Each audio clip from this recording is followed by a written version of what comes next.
እንደምን አላችሁ ወዳጆቼ ጓደኞቼ። አሁን ደግሞ ስለ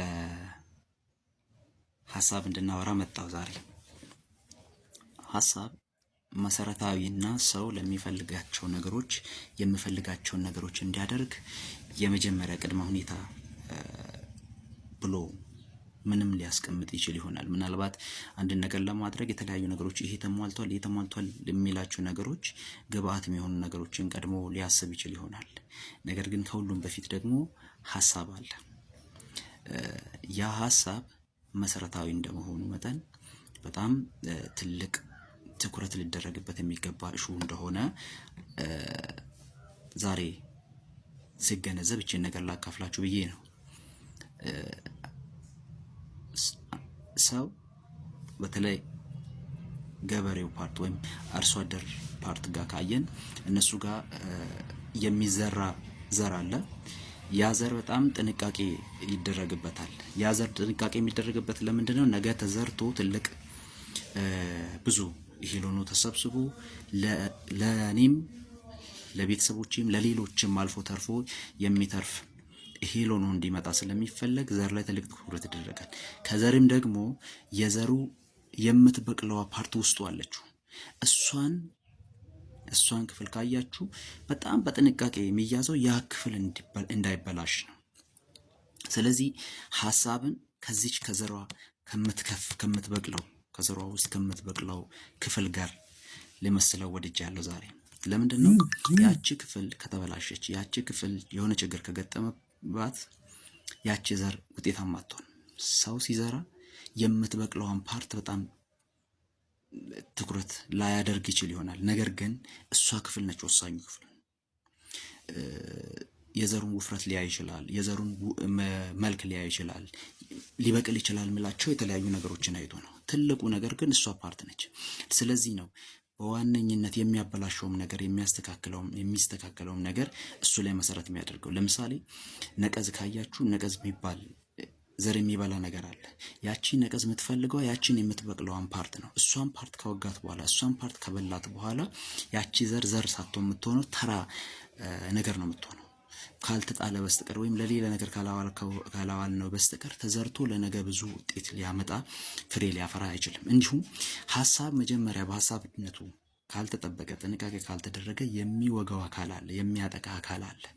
መጽሐፍ ቅዱሳችንን ስናየው ሔዋንን እባብ ሲያስታት መጀመሪያ ላይ ያችን ሐሳቧን ያበላሽባት። ጳውሎስ እንደዚህ ይላል። ጳውሎስ ሲናገር ሁለተኛ ቆሮንቶስ ላይ ምዕራፍ 11 እንደዚህ ነው የሚለው።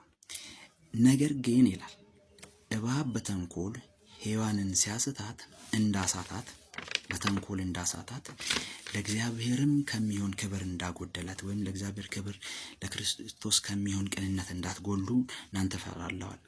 ያቺኛዋን ፓርት የሐሳብን ፓርት ምንድነው ያለ? ሐሳብን አበላሽቶ ነው የሚለው እዛ ክፍል ውስጥ። እንዳታላላት እንዳያሳታት ሐሳቧ ተበላሽቶ ለእግዚአብሔር ከሚሆን እንዳይሆን ለእግዚአብሔር በብቃት እግዚአብሔር በሚፈልገው አይነት መንገድ እንዳትቀርብ እንዳደረጋት በእግዚአብሔር ፊት ድፍረታቸውን እንዳሳተ በእግዚአብሔር ፊት እግዚአብሔር ላስቀመጣቸው ዓላማ በዚያ በከበረ ቦታ ውስጥ እንዳይሆኑ ከሔዋን አልፎ አዳምንም ከመስመር እስከማስወጣት የደረሰው የመጀመሪያ ሐሳቧን አበላሽቶ ነው። ሐሳብ ሲበላሽ መሰረታዊ የሆነ ችግር ይፈጠራል። እንድንኖር ከተፈለገው ዓላማ ውጪ ያደርገናል።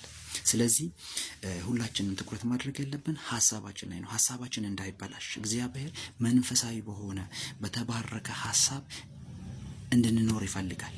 ነገር ግን ሐሳብ ሲበላሽ ከመስመር እንወጣለን፣ ከእግዚአብሔር እቅድ ከእግዚአብሔር ፈቃድ እንወጣለን እና ሐሳባችን እንዳይበላሽ ጥንቃቄ ልናደርግ ይገባል። ስለዚህ ልክ እንደዛች ያቺ ዘር መብቀሏ እርግጠኛ የምትሆነው ያቺኛዋ የመብቀያ ፓርቷ ጤነኛ ሲሆን ብቻ እንደሆነ ሁሉ ሐሳባችን ጤነኛ ካልሆነ የምናስበው ነገር ሊሳካልን ስለማይችል ትልቁን ትኩረት ለሐሳባችን እንስጥ፣ ሐሳባችንን እንጠብቅ ሀሳባችንን የሚፈልግ ብዙ ነገር አለ። እግዚአብሔር የሚፈልገዋል፣ ጠላትም ይፈልገዋል። ያንን ሀሳብ ጠላት ለክፉ ሊጠቀምብን ይፈልጋል። ብዙ በምድር ላይ የተሳካላቸው ትልቅ ቦታ ደረሱ የሚባሉ ሰዎች ሀሳባቸውን በስርዓት ጠብቀው በአግባቡ ጠብቀው ለሚፈልጉት ነገር ያዋሉ ሰዎች ናቸው የተሳካላቸው ሰዎች። ከዛ ውጭ ግን ለክፋት የተጠቀሙ ሰዎች ሀሳባቸው ተበላሽቶ ብዙ ጣጣና ብዙ መከራ አምጥቶባቸዋል፣ በምድር ላይ አምጥቶብናል። በዚሁ አይነት መንገድ ሀሳባችንን እንጠብቅ የሚል ትልቅ ትኩረት ያዘለ መልእክቴን እያስተላለፍኩኝ ይህ ሀሳባችን ይዘራል፣ ይበቅላል፣ ይወርሳል፣ ትልቅ ደረጃ ትልቅ ቦታ ላይ ይደርሳል። ስለዚህ ሀሳባችሁን ጠብቁ። እቺን ሀሳቤን ደግሞ ከወደዳችኋት ሀሳባችሁን ጠብቁ የሚለውን ሀሳቤን ከወደዳችሁት ለሌሎች ሼር አድርጉ። ተባረኩ። አመሰግናለሁ።